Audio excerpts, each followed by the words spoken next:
दोस्तों, एक तरफ तो अमित शाह को लोग चाणक्य कहते हैं, लेकिन दूसरी तरफ राहुल गांधी के खेमे में भी एक चाणक्य है। कोई उन्हें चाणक्य कहता है, कोई संकट मोचक कहता है।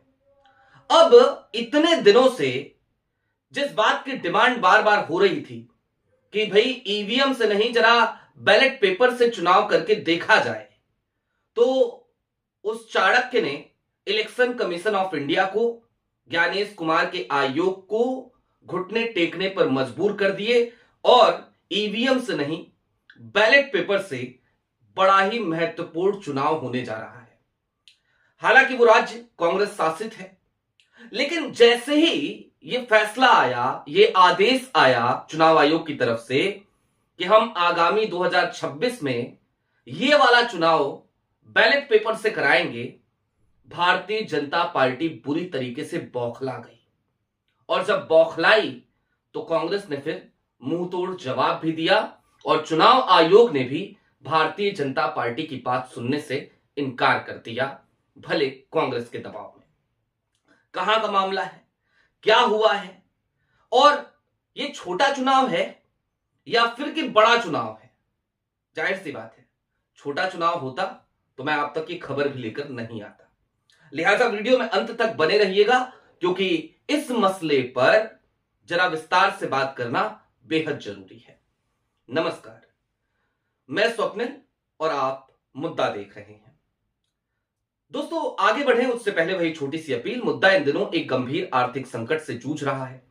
एक तरफ हमारे मेन बैंक अकाउंट फ्रीज चल रहे हैं, तो दूसरी तरफ हमारे 2.5 साल पुराने चैनल को हमसे लंबे समय तक छीन कर रखा गया था।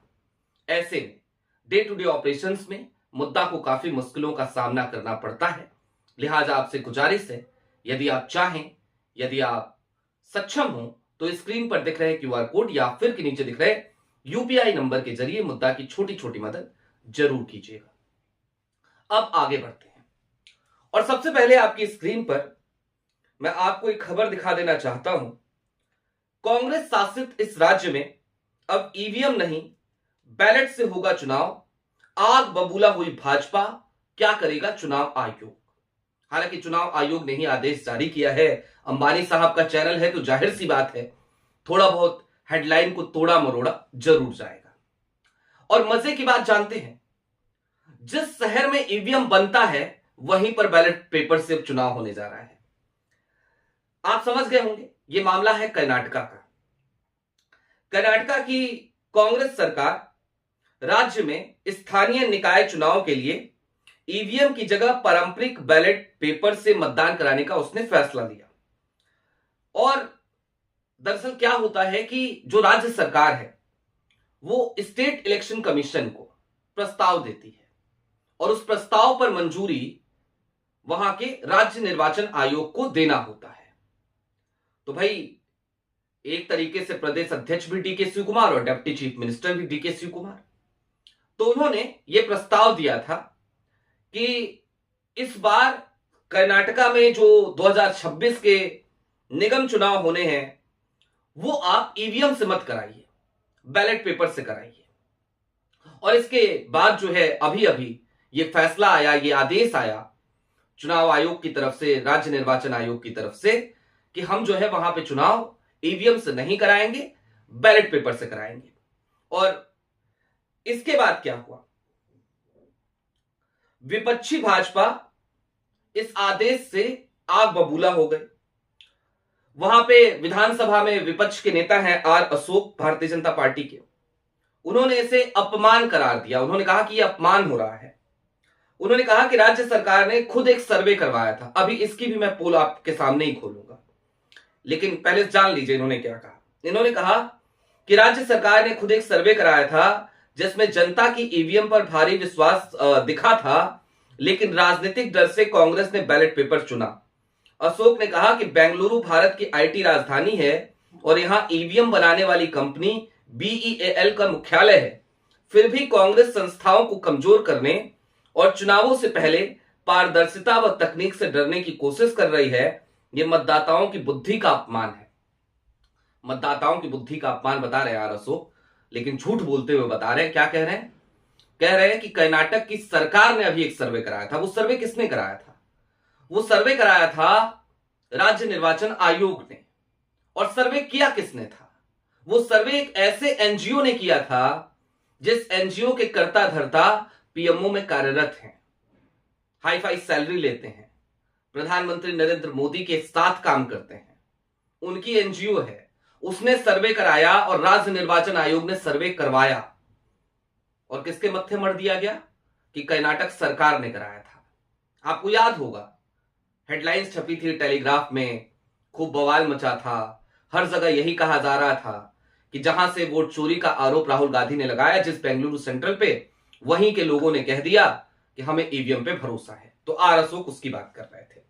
खैर, इसके बाद जो प्रियांक खड़गे हैं, आप सब जानते हैं मल्लिकार्जुन खड़गे के बेटे हैं प्रियांक खड़गे, कर्नाटका सरकार में मंत्री हैं। उन्होंने कहा कि अमेरिका, ब्रिटेन, जर्मनी, फ्रांस और जापान जैसे कई उन्नत लोकतंत्र अभी भी बैलेट पेपर का इस्तेमाल करते हैं, जहां मजबूत ऑडिट सिस्टम है। खड़गे ने याद दिलाया कि कांग्रेस ने ही ईवीएम को दक्षता बढ़ाने के लिए पेश किया था, लेकिन भाजपा ने उन्हें हथियार बना लिया। उन्होंने कहा कि ईवीएम को ब्लैक बॉक्स बनाकर चुनाव की पारदर्शिता पर अब सवाल उठाए जा रहे हैं। खड़गे ने इसके आगे बताया कि कर्नाटक सरकार ने चुनाव आयोग को पत्र लिखकर ईवीएम का एथिकल हैकाथॉन कराने का प्रस्ताव दिया है, लेकिन अभी तक कोई जवाब नहीं आया। उन्होंने ईसीआई से पारदर्शी ऑडिट की मांग की। यह विवाद कांग्रेस की राष्ट्रीय स्तर पर ईवीएम विरोधी मुहिम का हिस्सा है, जहां राहुल गांधी वोट चोरी के आरोप लगाते हैं। कर्नाटक कैबिनेट ने पिछले साल ही राज्य चुनाव आयोग को बैलेट पेपर की सिफारिश की थी। और आयोग ने क्या कहा, राज्य निर्वाचन आयोग ने क्या कहा, वो भी जरा जान लीजिए। आयोग ने कहा कि कानून दोनों विकल्पों की अनुमति देता है और उन्होंने स्वतंत्र अध्ययन के बाद बैलेट चुना। राज्य चुनाव आयुक्त जीएस संग्रेसी ने कहा कि बैलेट पेपर और ईवीएम दोनों सर्वोत्तम प्रथाएं हैं, लेकिन आयोग का फैसला अंतिम है। और आयोग का फैसला यह है कि इस बार कर्नाटक के तमाम निगम चुनाव, तमाम नगर निगम के चुनाव, तमाम मेयर के चुनाव वो बैलेट पेपर से ही करवाए जाएंगे, ना कि ईवीएम से करवाए जाएंगे। और जाहिर सी बात है, इसके बाद भारतीय जनता पार्टी की बौखलाहट बढ़ी है। लेकिन दोस्तों, मैं आपको कुछ चीजें और याद दिलाना चाहता हूं। ये ईवीएम की शुरुआत निश्चित तौर पर तब हुई जब यूपीए की गवर्नमेंट थी, तब बहुत तेजी से ईवीएम पर काम हुआ। और उसके बाद लाल कृष्ण आडवाणी हो या फिर अटल बिहारी वाजपेयी हो, तमाम लोगों ने खुल करके विरोध करना शुरू किया था ईवीएम का। बकायदा पुस्तिका छपी थी और पूरे देश में उसे बांटा गया था। चुनाव आयुक्तों की नियुक्ति पर भी बवाल काटा था विपक्ष ने, उस समय के विपक्ष ने।